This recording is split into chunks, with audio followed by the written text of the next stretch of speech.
हनुमान जी अजर और अमर है। हनुमान ऐसे देवता है जिनको यह वरदान प्राप्त है कि जो भी भक्त हनुमान जी की शरण में आएगा उसका कलयुग भी कुछ नहीं बिगाड़ पाएगा। जिन भक्तों ने पूर्ण भाव एवं निष्ठा से हनुमान जी की भक्ति की है, उनके कष्टों को हनुमान जी ने शीघ्र ही दूर किया है। हनुमान भक्तों को जीवन में कभी भी कठिनाइयों का सामना नहीं करना पड़ता। उनके संकटों को हनुमान जी स्वयं हर लेते हैं। दोस्तों, आज के इस वीडियो में हनुमान जी से संबंधित 5 ऐसे प्रसंगों के बारे में बताएंगे जो आपके जीवन को सफल बना देंगे। पहला प्रसंग, रामचरितमानस में हनुमान जी को महावीर कहा गया है। शास्त्रों में वीर शब्द बहुतों के लिए कहा है, जैसे भीम, भीष्म, मेघनाद, रावण इत्यादि। परंतु महावीर शब्द केवल हनुमान जी के लिए ही उपयोग में लाया गया है। रामचरितमानस के अनुसार वीर वो है जो 5 लक्षणों से परिपूर्ण हो: विद्यावीर, धर्मवीर, दानवीर, कर्मवीर, बलवीर। परंतु महावीर वो है जिसने 5 लक्षण से युक्त वीर को भी अपने वश में कर रखा हो। भगवान श्री राम में 5 लक्षण थे और हनुमान जी ने उन्हें अपने वश में कर रखा था। रामचरितमानस की यह चौपाई इसे सिद्ध करती है। सुमिर पवन सुत पावन नामो, अपने वश करी राखे रामो। रामचरितमानस में महावीर विक्रम बजरंगी भी प्रयोग में हुआ है। शास्त्रों के अनुसार इंद्र के ऐरावत में 10,000 हाथियों के बराबर बल होता है। दिक्पाल में 10,000 ऐरावत जितना बल होता है। इंद्र में 10,000 दिक्पाल के बराबर बल होता है। परंतु शास्त्रों में हनुमान जी की सबसे छोटी उंगली में 10,000 इंद्र का बल होता है। दोस्तों, हनुमान जी में इतना बल उनके आजीवन ब्रह्मचर्य के पालन के कारण था। इसलिए हमारा आपसे निवेदन है कि आप भी ब्रह्मचर्य की महिमा को समझें और उसका पालन करने का प्रयास करें। दूसरा प्रसंग, हनुमान जी लंका में सीता जी को खोज रहे हैं। रावण के महल के साथ ही अन्य लंका वासियों के महल में, गलियों में, रास्तों पर हर जगह हनुमान जी सीता को खोज रहे थे। बहुत मेहनत के बाद भी उन्हें सफलता नहीं मिली। कहीं भी कोई जानकारी नहीं मिलने से वे थोड़े निराश हो गए थे। हनुमान जी ने सीता को कभी देखा नहीं था, वह सिर्फ सीता के गुणों को जानते थे। वैसे गुण वाली कोई स्त्री उन्हें लंका में कहीं नहीं दिखाई दी। अपनी इस असफलता की वजह से वे कई बातें सोचने लगे। उनके मन में विचार आया कि अगर खाली हाथ जाऊंगा तो वानरों के प्राण संकट में पड़ डटेंगे।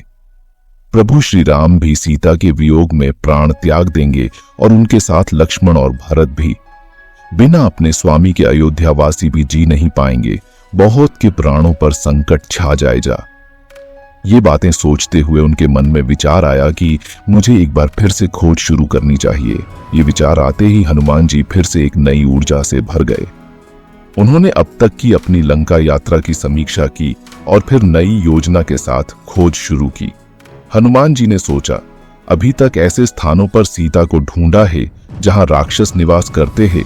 अब ऐसी जगह खोजना चाहिए जहां आम राक्षसों का प्रवेश वर्जित हो।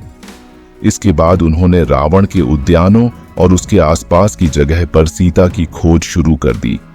इसी खोज में वे अशोक वाटिका पहुंच गए। वहां सफलता मिली और सीता से भेंट हुई। हनुमान जी के एक विचार ने उनकी असफलता को सफलता में बदल दिया।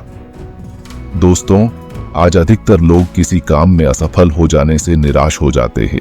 ऐसी स्थिति में हमें फिर से प्रयास करना चाहिए, निराशा से बचना चाहिए, उत्साह बनाए रखना चाहिए और पूरी ईमानदारी से सफल होने तक कोशिश करनी चाहिए। तीसरा प्रसंग, एक बार माता सीता ने हनुमान जी से प्रसन्न होकर उन्हें हीरो का एक हार दिया और बाकी सेवकों को भी उन्होंने मोतियों से जड़े रत्न दी।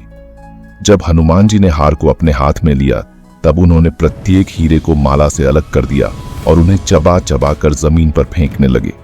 ये देख माता सीता को क्रोध आ गया और वो बोली, अरे हनुमान, ये आप क्या कर रहे हैं? आपने इतना मूल्यवान हार नोच खसोट कर नष्ट कर दिया। ये सुनकर अश्रुपूरित नेत्रों से हनुमान जी बोले, माथे, मैं तो केवल इन रत्नों को खोलकर देखना चाहता था कि इनमें मेरे प्रभु श्री राम बसते हैं या नहीं। उनके बिना मेरे लिए इन पत्थरों का क्या मोल। बाकी सेवक यह सारी घटना देख रहे थे।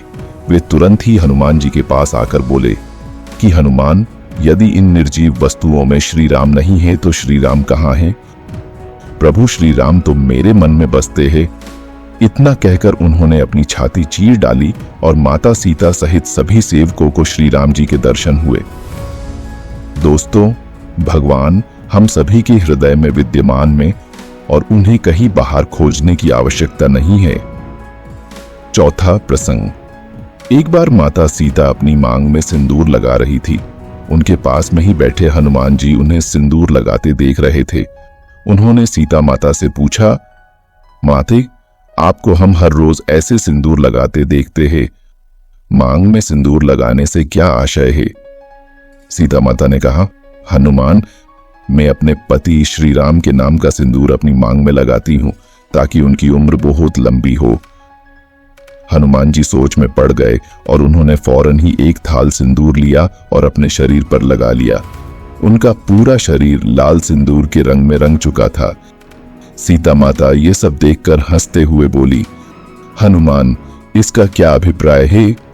हनुमान जी ने उत्तर दिया, माते, मैंने भी श्री राम के नाम का सिंदूर अपने पूरे शरीर पर लगाया है ताकि उनकी असीम कृपा मुझ पर हमेशा बनी रहे और मेरे प्रभु मेरे आराध्य की उम्र इतनी लंबी हो कि मेरा संपूर्ण जीवन उनकी सेवा में ही बीते। हनुमान जी के इन वचनों को सुनकर माता सीता का हृदय गदगद हो उठा। दोस्तों, अपने जीवन को ईश्वर की भक्ति और सेवा में अर्पण कर देना चाहिए। पांचवा प्रसंग। जब हनुमान समुद्र पार कर सीता माता को खोजने लंका पहुंचे, तब वे रावण के छोटे भाई विभीषण के पास गए। विभीषण ने हनुमान जी से एक छोटा सा प्रश्न किया कि प्रिय हनुमान, क्या श्री राम मेरे ऊपर कृपा दृष्टि बनाएंगे? रावण मेरे भ्राता है क्या? यह जानते हुए भी वे मुझे इस संसार से मुक्ति दिलाएंगे। ये सुनते ही हनुमान जी बोल पड़े, विभीषण महाराज, आप संशय क्यों कर रहे हैं? जब मुझ जैसे वानर कुल में पैदा हुए एक वानर को उन्होंने शरण दे दी, तब भला वे आपको क्यों नहीं अपनाएंगे? आप तो एक इंसान हैं, आपके अंदर इतनी अच्छाइयां छिपी हुई हैं, वे जरूर आपकी सहायता करेंगे। इस प्रकार हनुमान जी ने ही अपनी भक्ति से विभीषण के मन में भी अटूट विश्वास पैदा कर दिया, जिस कारण ही विभीषण श्री राम का साथ देने को पूर्ण रूप से तैयार हो गए। दोस्तों, यदि हमारे मन में भगवान के प्रति श्रद्धा, भक्ति और विश्वास है, तो हम यह विश्वास दूसरों के मन में भी पैदा कर सकते हैं। साथियों, हम आशा करते हैं कि हनुमान जी के यह प्रसंग आपको अच्छे लगे होंगे। साथ जी, हम भगवान से यह प्रार्थना भी करते हैं कि आप अपने जीवन में खूब सफलता हासिल करें। हमारे सभी साथियों से अनुरोध है कि कमेंट में जय श्री राम जरूर लिखें। धन्यवाद।